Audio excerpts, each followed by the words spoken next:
I was sitting in a waiting room with beige walls and a plastic fern on the windowsill when I found out that the last 3 pregnancies of my marriage had a description.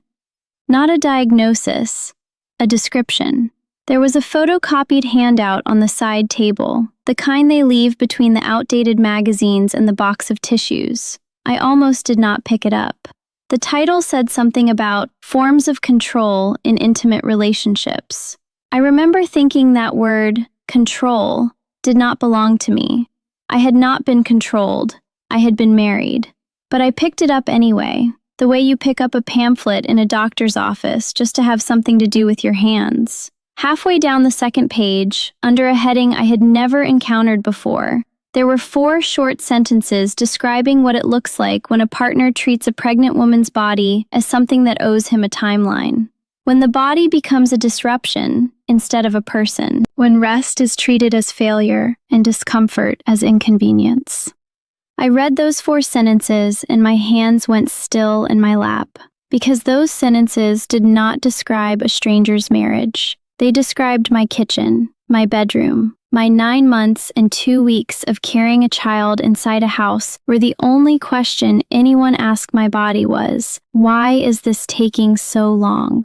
That was the afternoon I started going backward through my own life, and what I found underneath the life I thought I had been living was a different life entirely. This channel is where women tell the stories they were never supposed to tell. First person, no filter, no performance. Just the truth about what happens inside houses that look quiet from the road. If you are in the middle of your own investigation, looking back at your own marriage, your own community, your own kitchen, and you are trying to figure out what was actually happening while you were inside it, you are not alone in that. Subscribe if you want to keep going, and if you feel like it, leave me a comment. What was the first moment you looked back at something from your past and realized it was not what you thought it was? You do not have to tell the whole story, just the moment, the crack. To understand what I found on that handout, you need to see what I believed first. You need to see the picture the way I saw it, because from the inside, it was not ugly. It was plain and ordinary and solid, the way an oak table is solid. I was an Amish wife. I was carrying my 3rd child. My first 2 pregnancies had gone the way pregnancies were supposed to go in our community, quietly, without fuss,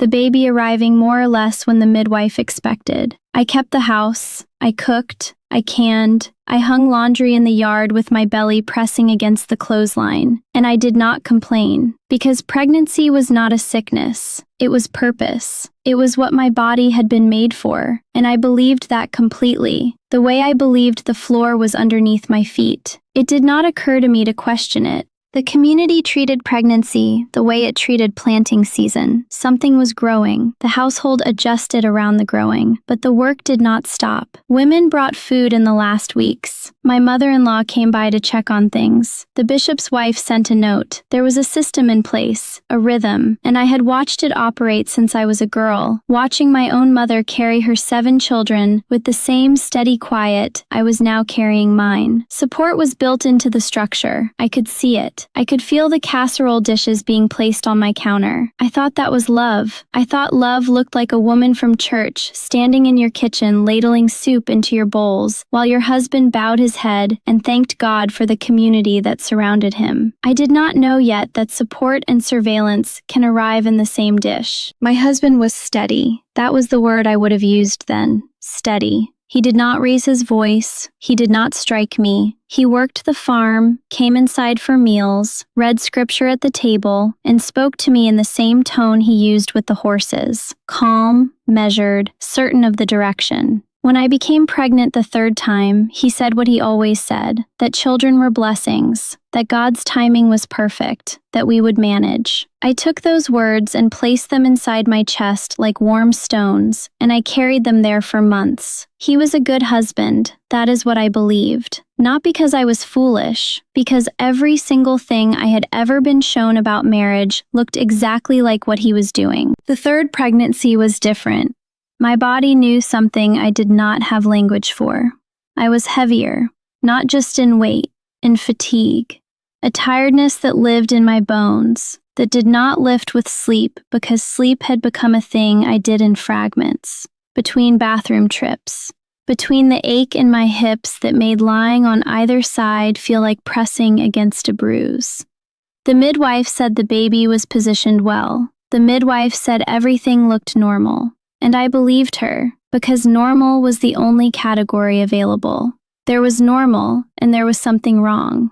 I was told nothing was wrong, so I was normal, and normal women kept working. The due date came, a Tuesday. I remember because Tuesdays were bread days. I made 4 loaves that morning, my belly resting against the counter's edge while I kneaded, and I thought, maybe today, maybe while the bread is rising. But the bread rose and cooled and was wrapped in cloth and set on the shelf, and the baby did not come. And then Wednesday passed, then Friday, then another Tuesday, another 4 loaves, another week stitched shut without the thing everyone was waiting for. I could feel the house shift, not the walls, the air, the way my husband paused when he looked at me, a pause that had not been there before. I told myself it was worry. I told myself a father worries when the baby is late. I wrapped that explanation around the pause the way I wrapped cloth around the bread, and I set it on a shelf inside myself, and I did not look at it again, not for years. The evening it cracked was not dramatic. That is what I want you to understand. There was no argument, no door slammed. I was 8 days past due. My ankles had disappeared into swelling I could feel when I walked, a heaviness that made the floor feel uneven under my bare feet. I had spent the day in the kitchen and the garden and the kitchen again, and by evening I could not stand at the sink any longer. The dishes were half done. I dried my hands on my apron, left the rest in the water, and walked to the bedroom. I lay down on top of the quilt. I did not even pull it over myself. I just needed to be horizontal. I needed to not be standing. 5 minutes later, he appeared in the doorway. He did not come in. He stood at the frame and said something quiet about the kitchen, about how things had been slipping. That word, slipping, said the way you say it about a knot that is coming undone. Not anger, something colder. Disappointment that the rope was not holding. I lay there looking at the ceiling, and a thought came into my head that I had never had before.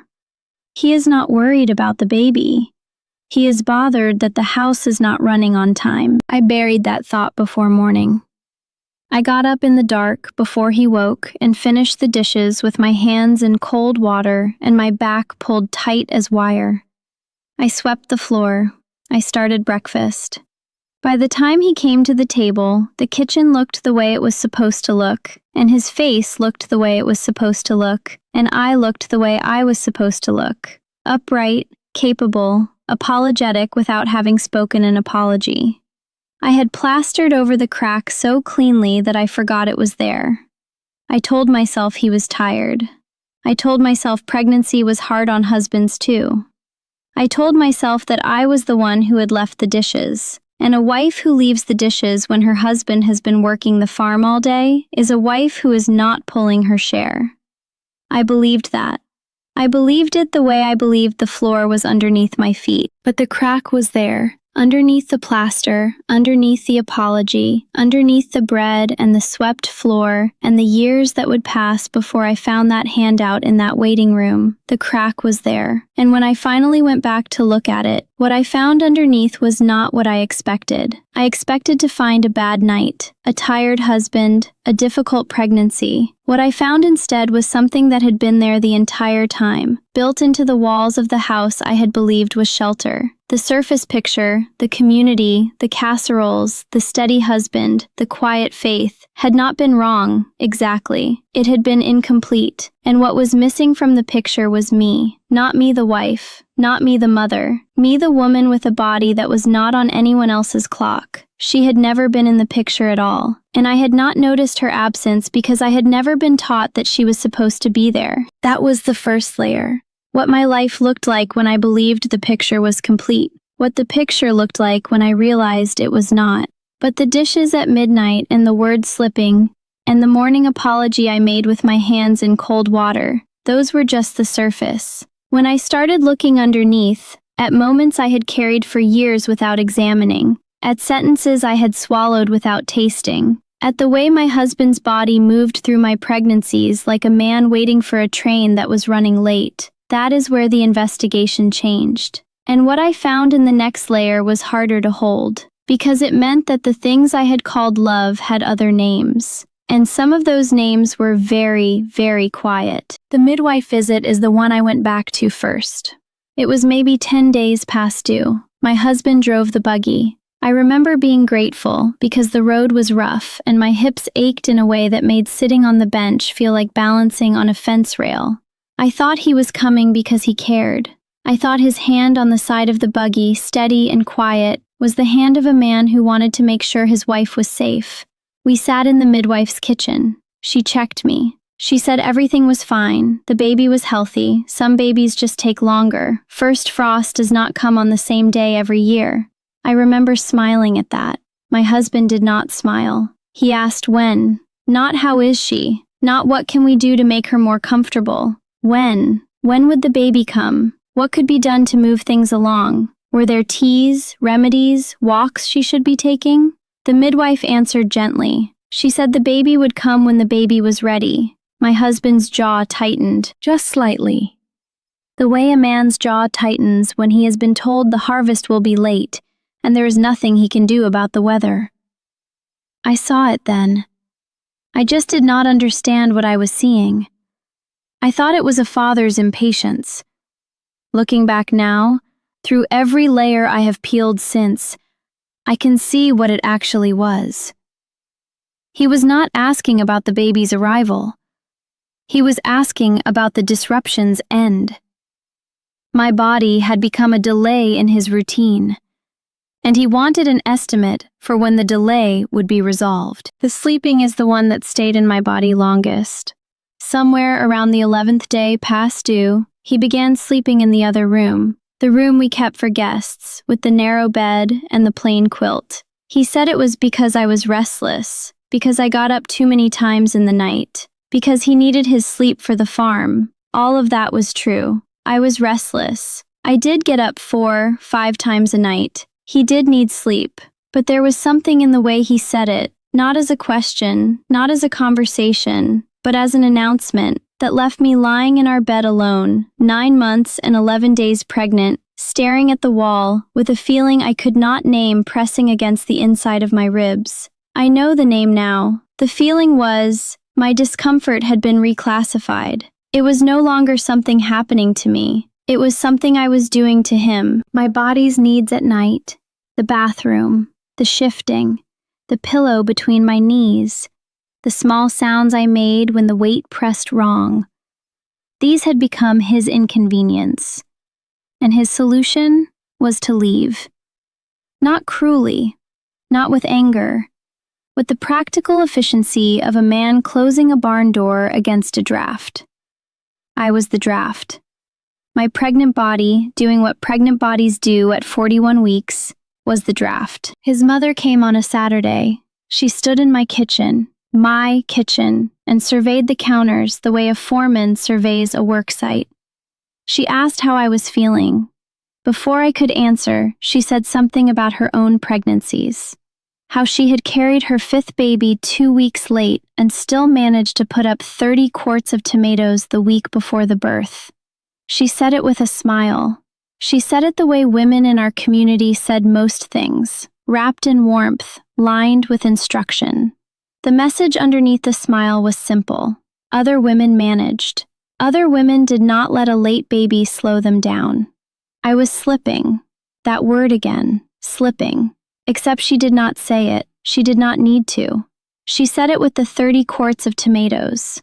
I stood there, holding the edge of the counter because standing for more than 10 minutes made my lower back seize, and I nodded. I said that was wonderful.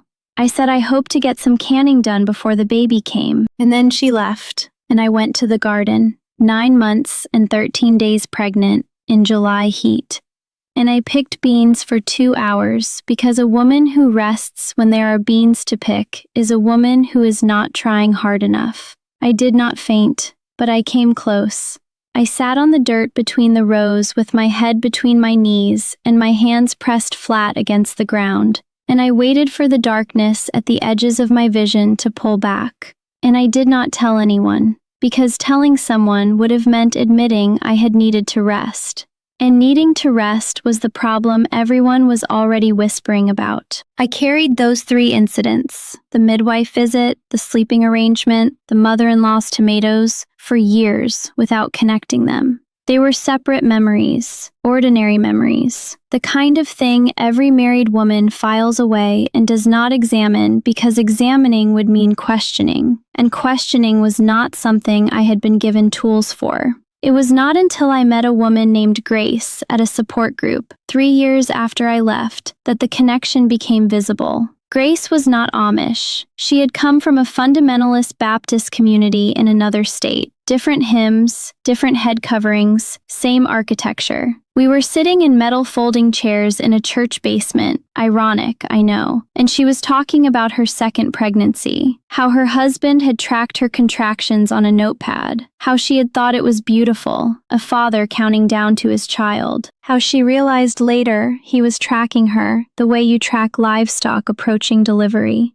Not with love, but with management. And then she said something I have never forgotten. She said, "In my house, pregnancy was the one time my body was truly visible. But it was visible the way a field is visible during harvest. Everyone was watching to see what it would produce. No one was watching to see what it was surviving."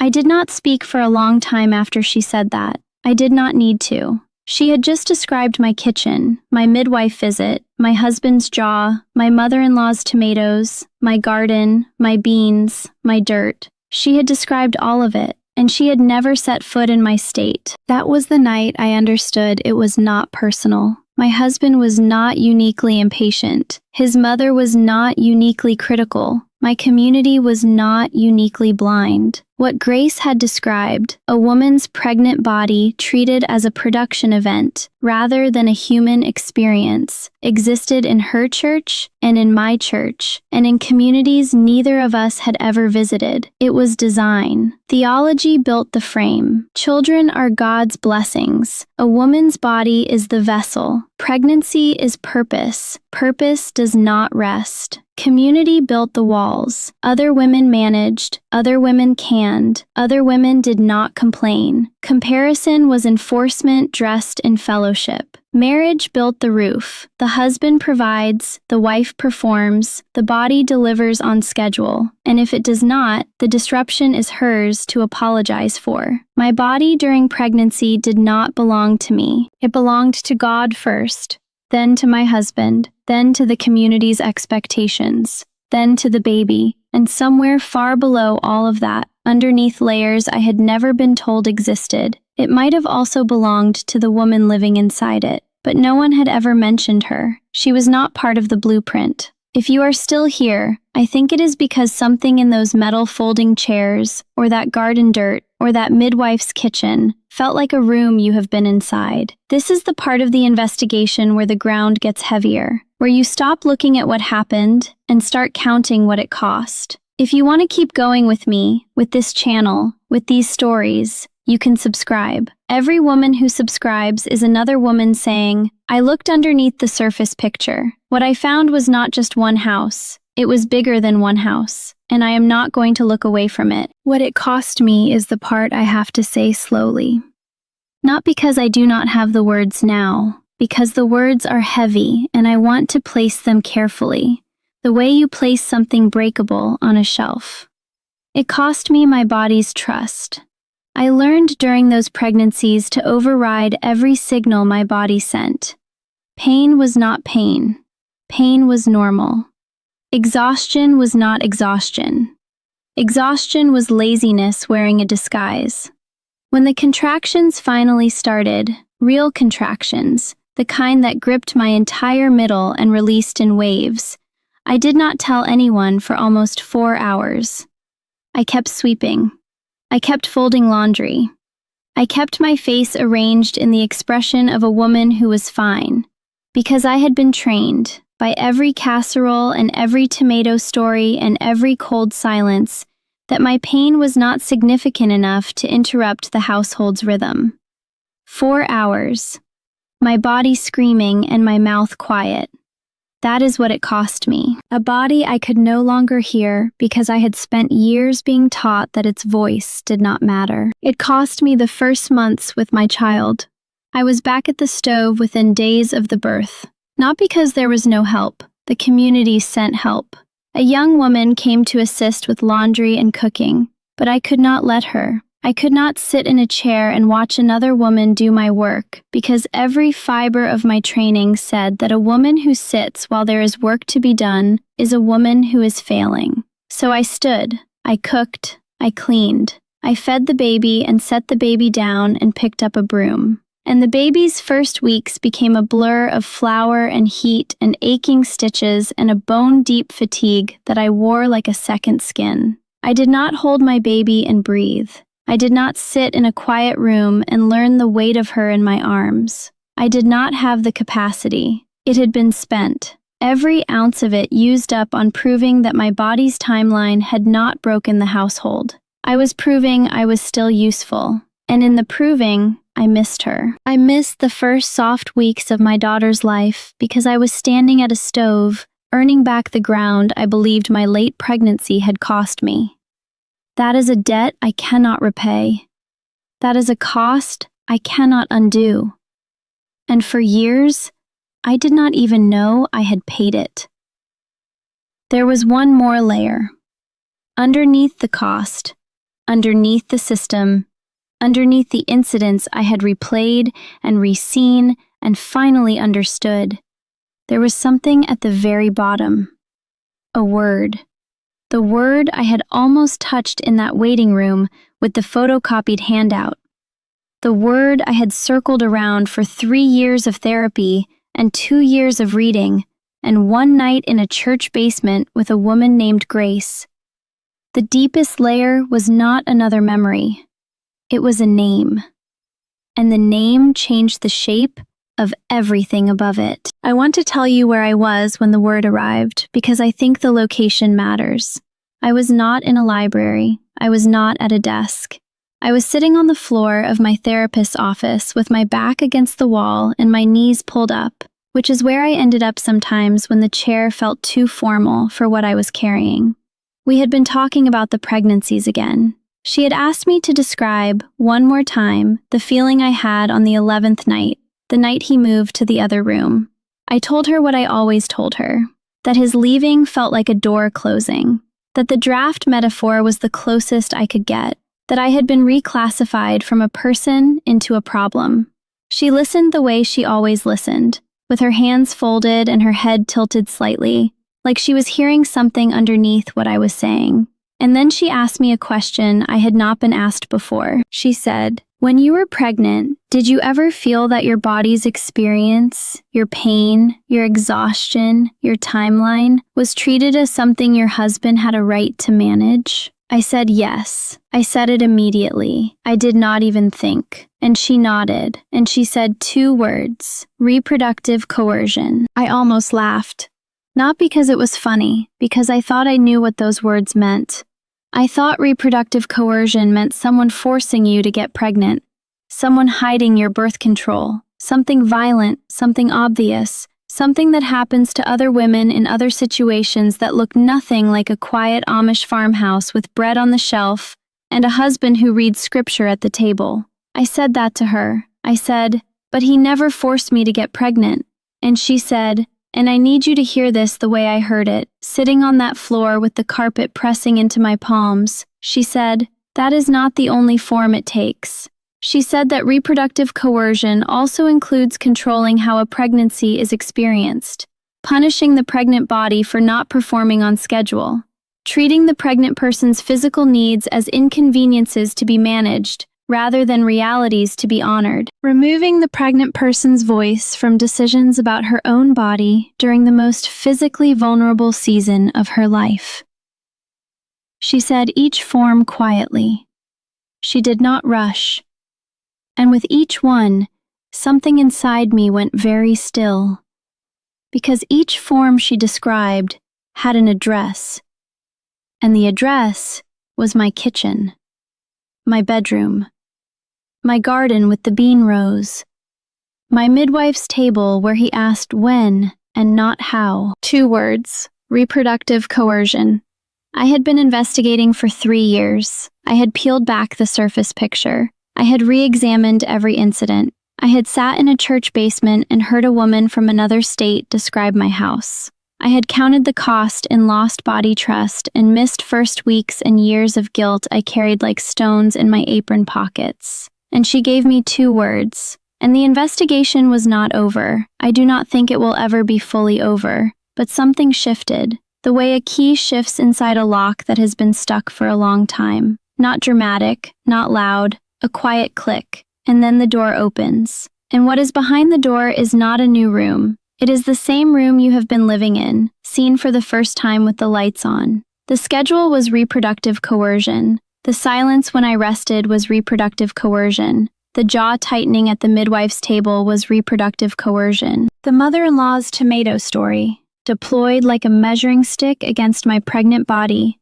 was a community enforcing reproductive coercion without anyone in the room knowing the phrase. The word did not change what had happened. It held what had happened. It gave me a container large enough to place every memory inside without them spilling across the floor of my life every time I opened a drawer. There is a layer I have not finished examining. I need to say that honestly. Underneath the word, there is something about what reproductive coercion did to my next pregnancy. How I carried my 4th child inside a body that had already learned to distrust itself. How I could not tell the difference between a contraction and a panic attack. How the fear was so woven into the physical experience that I do not know, even now, where the pregnancy ended and the terror began. That layer is still being peeled. Maybe next year I will have language for it. Maybe I will not. Some investigations stay open. That is not failure. That is a woman being honest about the fact that understanding does not arrive all at once. It arrives in seasons, the way frost arrives. One morning you look out and the ground is different, but you did not see it happen in the night. I need to say something about my husband because the word does not say it all. He did not read a book about reproductive coercion and decide to practice it. He did not sit in a room and plan the silence, the jaw, the sleeping arrangement, the kitchen comment. He woke up every morning inside the same system I woke up inside. He was taught that a wife's body during pregnancy was his domain, not her experience, not her story, but his responsibility. The way the farm was his responsibility. A wife who slowed down was a household that was slipping. A household that was slipping was a man who was failing. And a man who was failing was a man who was not leading his family the way God required. He was afraid. I believe that. He was afraid of the same system that was crushing me, except his fear looked like control, and mine looked like compliance. He did not have the word either. He was not permitted to investigate. Men in our community were not given that tool. What he did had a name. And the name does not erase the mornings he brought me water without being asked, or the night he stayed up with our first baby so I could sleep, or the way his hand rested on my back during a church service with a gentleness that I do not believe was performance. The name does not erase what was real.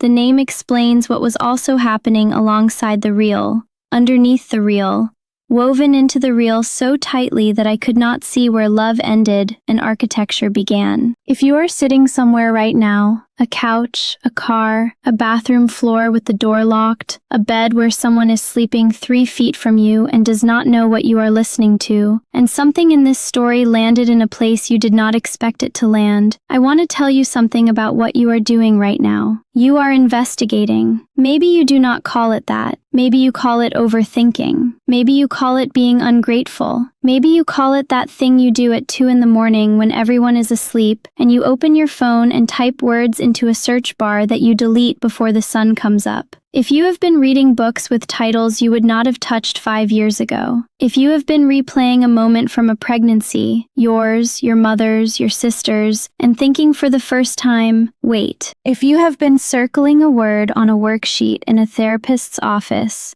and wondering whether it could possibly apply to your quiet house with the bread on the shelf, and the husband who reads scripture at the table. I see you. You are not making it up. You are not betraying anyone by looking. You are not ungrateful for the casseroles and the community and the mornings that were genuinely good. You are investigating, and what you are finding is not paranoia. It is not bitterness. It is the thing that lives underneath the surface of a life you were handed and told was complete. You were designed not to see it, not because you were foolish, because the system required your blindness in order to function. And you are seeing it now, and the system did not plan for that. If this investigation opened something in you, I want to hear about yours. Tell me in the comments, what was the first thing you looked back on and realized it was not what you thought it was? You do not have to name the word. You do not have to tell the whole story. Just tell me about the crack. The first moment you thought, wait, something is underneath this. This comment section is full of women who are investigating, and not one of us is investigating alone. If this channel is part of your looking, part of your going back, part of the slow and heavy work of finding what was underneath the picture you were given, you can subscribe. Every video here is another layer peeled by another woman who decided that seeing was worth the cost of what she would find. I found the word. It did not fix everything. Some mornings I still wake up and my first instinct is to apologize for being tired. Some evenings I still flinch when the dishes are not done, a reflex left over from a kitchen where my body's limits were someone else's inconvenience. But I know the word now, and the word does not fix, but it holds. It holds the schedule and the silence and the midnight dishes and the beans in the garden and the 11 nights alone in a bed and the 4 hours of contractions I did not report because I had been taught that my pain was not important enough to interrupt a household. The word holds all of it, and holding something is the first step to setting it down. My body is not on anyone's schedule anymore. My pregnancy was not a performance. My pain was not a disruption. And this investigation, the one you just heard, the one I carried for years before I could speak it aloud in a room with a carpet and a plastic fern, it belongs to me. The way your investigation belongs to you. What you found is real. Your seeing belongs to you. And no one, not the community, not the theology, not the silence, not the man standing in the doorway asking why the kitchen is not clean. No one can put that layer back.